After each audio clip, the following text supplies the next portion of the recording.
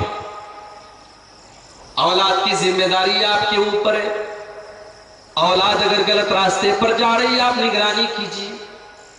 آپ اگر ایک ماں ہیں، آپ کی بیٹی غلط راستے پر جا رہی ہے، غلط لوگوں کے کانٹیکٹ میں ہے، لڑکوں سے، پرائے لڑکوں سے باتیں کر رہی ہے، تعلقات قائم کر رہی ہے، اگر آپ نے اس موقع کے پہلے اپنی لڑکی کو بچایا نہیں تو ہو سکتا ہے کہ آپ کی لڑکی برائی کے دلدل میں چلی جائے۔ میری پیاری ماں بہنوں، میرے پیارے بھائیوں، اسلامی گھر بنانے کا یہ دوسرا طریقہ ہے کہ ہم اپنے گھر کی تربیت کریں، اپنے بچوں کی تربیت کریں، اپنے بچوں کے اوپر نگرانی رکھیں، ہمارے بچے غلط راستے پر نہ جائیں، اس کے لیے ہم انہیں دین کی تعلیم دیں۔ آج ہمارے بچے کانوینٹ اسکولوں میں پڑھ رہے ہیں، انگریزی میڈیم اسکولوں میں پڑھ رہے ہیں، ان کو مہاتما گاندھی کے بارے میں تو بتایا جا رہا ہے، ان کو شیوا جی کے بارے میں تو بتایا جا رہا ہے، سچن تندولکر کی زندگی تو بتائی جا رہی ہے، وراٹ کوہلی کے بارے میں تو بتایا جا رہا ہے، لیکن انہیں محمد رسول اللہ کی سیرت بتانے والا کوئی نہیں ہے، انہیں خالد بن ولید کے بارے میں بتانے والا کوئی نہیں ہے۔ ہماری مائیں بہنیں اپنی بچیوں کو اسکولوں میں پڑھا رہی ہیں، ثانیہ مرزا کی داستانیں تو ان کو سنائی جا رہی ہیں، ان کو فلمی دنیا کی ہیروئنوں کی کہانیاں تو پڑھائی جا رہی ہیں، لیکن ان کو حضرت عائشہ کی سیرت کوئی بتانے والا نہیں ہے، فاطمہ زہرا کی زندگی کوئی بتانے والا نہیں ہے، ان کے اندر شرم و حیا آئے تو کہاں سے آئے، ان کے اندر اسلام آئے تو کہاں سے آئے۔ اللہ کے نبی فرماتے ہیں، بخاری کی روایت ہے، ثلاثۃ لہم اجران، 3 لوگوں کو ڈبل ثواب ملے گا۔ بڑے غور سے سنیے گا، یہ حدیث امام بخاری رحمت اللہ علیہ بخاری شریف کے اندر جہاں پر علم کا چیپٹر ہے، ایجوکیشن کا چیپٹر ہے، جہاں پر تعلیم کا بیان ہے، اللہ اکبر، حدیث کی کتابوں میں بھی تعلیم کا بیان ہے۔ جس مسلمان کے قرآن میں تعلیم کا بیان، جس مسلمان کی حدیث میں تعلیم کا بیان، آج وہ مسلمان سب سے پیچھے ہے، تعلیم میں سب سے پیچھے، اور رونا روتے ہیں ہمارے اخلاق کو دادری میں مار دیا، ہمارے پہلو خان کو الور راجستھان میں 3-4 دن پہلے چند گنڈوں نے مار دیا۔ مار تو دیا، مارنے والے ظالم ہیں، مگر ان ظالموں سے، ان ظالموں کو ان کے انجام تک پہنچانے والے ہمارے پاس کوئی جج نہیں ہے، کوئی وکیل نہیں ہے، ہم قانونی لڑائی بھی لڑے تو کس سے لڑیں؟ ہمارے بچے ڈاکٹر نہیں بنیں گے تو ہماری عورتوں کو